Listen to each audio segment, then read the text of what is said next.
በ2003 ክረምት የከፍተኛ አመራሮች ስልጠና ነበር።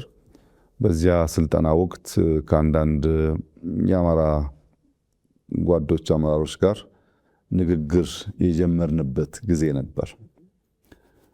ያ ንግግር ትርክትን ማደስ ያስፈልጋል። መካከላችን ያለውን ግድግዳ ማፍረስ ይኖርብናል። የነበረው ታሪካችንን ፈትሸን መርምረን ወደ ምንተባበርበት፣ ወደ ምንተጋገዝበት፣ በጋራ ወደ ምንቆምበት ቁመና ካልተቀየርን የኢትዮጵያ ነገዋ አስጊ ነው የሚል ውይይቶች ነበሩን። የውይይቱን ሂደት መለስ ብዬ ሳስታውስ አሁን ኢትዮጵያ ውስጥ የሚታዩ የተለያዩ ኃይሎች መሰብሰብ፣ መጣመር፣ ያልተቀደሰ ጋብቻ፣ ብዙ ርቀት የማይሄድ ጋብቻ አይና የእኛን ሁኔታ አስታውሳለሁ። እኛ ያኔ የነበረን ውይይት በሶስት አንጓ የተከፈለ ነው። መገንባት የምንፈልገው ሀገር አለ። እዚያ ጋር ለመድረስ ግን ምን እንዳለን ማወቅ አለብን። ምን እንዳለን ከማወቃችን በፊት በሁኔታዎች ላይ ያሉን እምነቶች ምን እንደሆኑ እንወያይ ነበር። ምን እናምናለን? ለምሳሌ ታሪክን በሚመለከት ምን ታምናለህ አንተ? በታሪክ ምልከታችን ላይ፣ በኢትዮጵያ የብልጽግና ጉዞ ላይ፣ በኢትዮጵያ ሕዝቦች በእኩል የመጠቀም በእኩል የማደግ ሁኔታዎች ላይ ያለህን ምልከታ ያለህን ብሊፍ ማወቅ አንተም ማወቅ ጠቃሚ ነበር። መጀመሪያ እምነቶቻችንን በሚመለከት ብዙ ጊዜ ረዘም ላለ ጊዜ እንወያያለን። በእነሱ ጉዳይ ላይ ከሞላ ጎደል መግባባት ሲታይ what we possess የሚለው ሁለተኛው ፓርት ነበር። ምንድነው ያላት ኢትዮጵያ? እኛስ ምን አለን? ምን እኔ ተጣለው? ምን ታመጣለህ አንተ? ምን አጋጭተን ነው ያ የምናስበውን ነገር የምናሳካው? ያሉን ነገሮች ከለየን በኋላ ደግሞ ምንገነባትን ኢትዮጵያ በምን መልክ እንደምንገነባ እናነሳ እንወያይ ነበር። አሁን አይተህ ከሆነ ብዙዎቹ እምነቶቻቸውን ከሌል በኋላ ስለሚያደርጉ ልክ ትንሽዬ ነገር ሲመጣ መሰረቱ የተስተካከለ ስላልነበረ ቶሎ ይፈርሳል። ሁልጊዜም ውህደት ሲፈጠር፣ ሁልጊዜም በጋራ መተባበር ሲፈጠር ግለሰቦች፣ ፓርቲዎች፣ ቡድኖች መነጋገር ያለባቸው እምነት ነው። ምንድነው የምታምነው? ምንድነው ማምነው? በምን መነጽር ነው ነገን የምታየው? በምን መነጽር ነው ትናንትን የምታየው?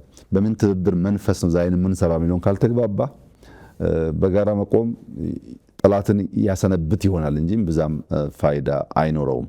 ያን ለመፍታት ውይይቶች እናደርግ ነበር። ከዛ ከለውጡ ጥቂት ወራት በፊት በኦሮማራ እንቅስቃሴ ባህር ዳር መጥቼ ከእናንተ ሚዲያ ጋር ቆይታ አድርጌ ነበር። ያንን መለስ ብላችሁ ብታዩ ይህንኑ ሀሳብ የሚገልጽ ነው። የሁለቱን ህዝቦች በጋራ ለዘመናት መኖር፣ አሁንም በትብብር መንፈስ መስራት ኢትዮጵያን ለመታደግ ያለውን ፋይዳ በጉልህ የሚያሳይ ነበር። ያ የኦሮማራ እንቅስቃሴ የተፈለገ የተወደደ አልነበረም። እንደምታስታውሱት ብዙ የሚጠላ እንቅስቃሴ፣ ብዙ አታክ የነበረበት እንቅስቃሴ ነው የነበረው። ከዛ እንቅስቃሴ በኋላ የለውጥ ፍላጎት ልክ እንደ በልግ ዝናብ ምንም ድምፅ ሳያሰማ በሚመጣበት ሰዓት ነገሮች ሁሉ ፈጣን ነበሩ። ያንን ባክግራውንድ ይዞ ነው ወደ ለውጡ ጉዳይ የገባ ነው ማለት ነው። የእንቅስቃሴ ዋነኛ ምክንያት ለውጥ ሲደረግ የህዝብን የልብ ትርታ በበቂ ደረጃ መገንዘብ ካልተቻለ ረዘም ላለ ጊዜ ለውጥን መምራት አይቻልም።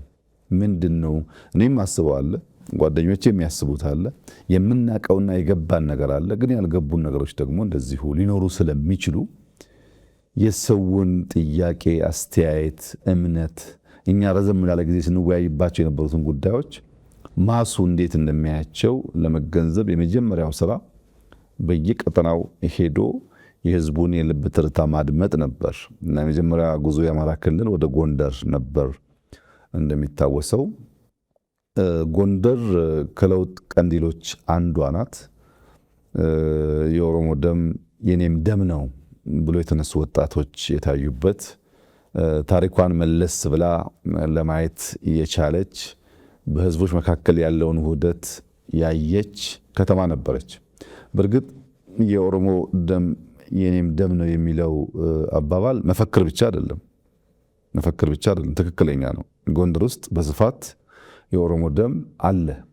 ቅድም ባነሳኋቸው ጋብቻዎች ምክንያት ብዙ ውህደቶች አሉ እና እዛ በመሄድ የህዝቡን ሁኔታ ለማድመጥ ሞክሬያለሁ። ከዚያ በኋላ በብዙ ከተሞች በባህር ዳር፣ በደሴ፣ በኮምቦልቻ፣ ደብረ ብርሃን፣ ወልዲያ፣ ደብረ ማርቆስ በኋላም የተውጣጡ ሰዎች እዚህም መጥተው ለሶስቴ ተወያይተናል። በዚያ ውይይት ውስጥ ህዝቡ ምን ይፈልጋል የሚለውን ለማየት ከፍተኛ ጥረት ተደርጓል። እንደኛ ባለ ታፍኖ በቆየ ፖለቲካ ውስጥ የሚደረግ ለውጥ ከህዝብ ጋር መወያየትና የህዝብን ልብ ትርታ ማድመጥ የሚያስፈልግበት ምክንያት ለምሳሌ የቻይናን ለውጥ ከማኦ በኋላ ዴንግ ሲመጣ የነበረው ሁኔታ ብናይ ከሞላ ጎደል ይመሳሰላል። ፖለቲካው የታፈነ ነው፣ ኢኮኖሚው የታፈነ ነው፣ ረሃብ አለ፣ ችግር አለ። ከ800 ሚሊዮን ያላነሰ ህዝብ በከፍተኛ ድህነት ውስጥ ይኖራል። ለዜጎች ምግብ ማቅረብ የሚቻልበት ሁኔታ አልነበረም። አይዲዮሎጂ ጎልቶ በትብብር ማልማት ሁለተኛ የሆነበት ሁኔታ ነበር። ይህን ጉዳይ ለመፍታት ዴንግ እንደመጣ ያደረገው ኢኮኖሚውን መከፋፈት ነበር።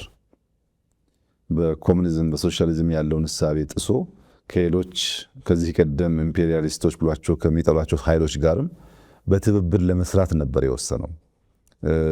ዴንግ የመጀመሪያው የሶሻሊስት ካምፕ እና የቻይና መሪ አሜሪካን የጎበኘ ነው። አሜሪካንን ጎብኝቶ በትብብር እንስራ የሚል ጥያቄ ነበረው። ያን መከፋፈት ሲጀምር ግን ጉዳዩ አልጋ ባልጋ አልነበረም።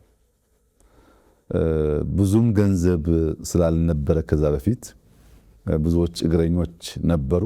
ባለሳይክል ለመሆን ባለሞተር ሳይክል ለመሆን ነገር ሲከፋፈት በዚያው ልክ ኮራፕሽን በጣም ተስፋፋ። ኮራፕሽን ብቻ ሳይሆን ኢንፍሌሽንም በጣም አደገ። ኢንፍሌሽን እና ኮራፕሽን ደግሞ ማስን የሚያስመርር ጉዳይ ነው። ያን ሃንድል ለማድረግ ያን ለመፍታት ጥረት በሚያደርጉበት ሰዓት ነበር ወጣቶቹ የፖለቲካል እንቅስቃሴ ያደረጉት። የፖለቲካል እንቅስቃሴው መንስኤ ደግሞ ምንድን ነው? ኢኮኖሚያችን ኢምፔሪያሊስት ካልናቸው ትናንት ከጠላናቸው ሰዎች ጋር የሚቀላቀል የሚከፈት ከሆነ ፖለቲካችን ቢከፈት እንዳለበት፣ ፖለቲካችን ልክ እንደነሱ ዴሞክራሲ ይሁን፣ ልክ እንደነሱ ምርጫ ይኑረን የሚል ጥያቄ ነበረ። ይሄ ጥያቄ እንዲህ በቀላሉ ምላሽ የሚያገኝ አልነበረም። ደም አፋሷል። ምክንያቱም በነ ዴንግ እምነት ጠንካራ መንግስት፣ ዲሲፕሊንድ ፓርቲ፣ ረዘም ላለ ጊዜ የሚጸና መንግስት ካልፈጠርን በቀር ቻይና ውስጥ ያለውን ችግር አንፈታም የሚል እምነት ነበራቸው። በርካታው ሰው በድህነት ውስጥ ስላለ ኢኮኖሚክ ኦፕን አፑን እንጂ ፖለቲካል ኦፕን አፑን አይቀበሉም። ተማሪው ግን ኢኮኖሚን ከፍታችሁ ኢንፍሌሽንና ኮራፕሽን ከመጣ ፖለቲካውን ክፈቱት የሚል ጥያቄ ነበረው። ያን ለመከላከል ነበር ወደ ደም መፋሰስ የገቡት።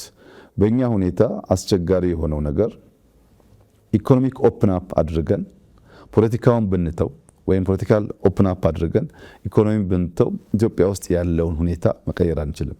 ለዚህ ህዝብ ካወያየን የልብ ትርታን ካደመጥን በኋላ እንዴት አድርገን ነው ሁለት ዋና የሪፎርም ዋና የስብራት መንስኤዎቻችንን በመክፈት ምናስባትን ሀገር ልንሰራ የምንችለው የሚለውን ነገር ዲዛይን ለማድረግ ያ ውይይት በእጅጉ አስፈላጊ ነበር። ብዙ ተምረንበት ሰሜን፣ ምዕራብ፣ ምስራቅ፣ ደቡብ ብትሄድ የኢትዮጵያን ፍላጎት ከሞላ ጎደል የሚቀራረብ መሆኑን አይተን ከዚያ በኋላ ነው እንግዲህ መደመር በተሟላ ቅርጽ ወጥቶ የኢትዮጵያ ብቸኛው መንገድ በተደመረ መንገድ ወደ ብልጽግና መጓዝ ነው። ካልበለጸገች ካልተደመረች ህልውናዋ አደጋ ውስጥ ሊገባ ይችላል ወደሚል መንግስታዊ ንድፍ የገባ ነው ማለት ነው።